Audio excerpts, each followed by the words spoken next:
You're watching this video because you decided to administer a KickUp Educator check-in.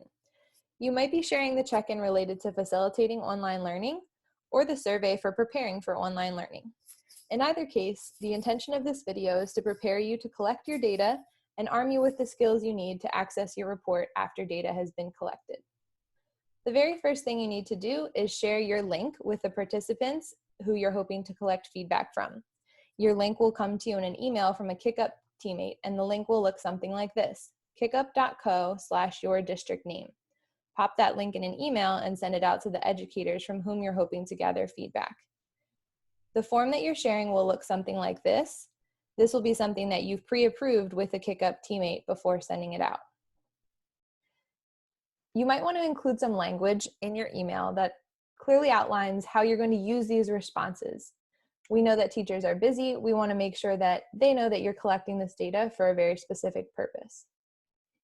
The next time you have a team meeting, you may want to set aside some time for teachers to fill it out so that you can make sure that they're completing the form. Your email might also want to include a deadline, and you may want to follow up after that, leading up to the deadline, with at least 2 or 3 reminders. After your data has been collected, your data will be visible in a KickUp report. You'll receive an email where you'll be able to claim your KickUp account, and when you go to pulse.kickup.co, you'll be able to view your report. Responses are entered into the report within 15 minutes of the time that they're submitted, and no action is needed from you for that to take place.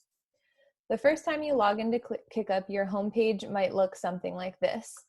You'll have this Getting Started report, and this is where you'll be able to access all of the tips that I just walked through, as well as this video. This would be where your real report with your real submissions will live.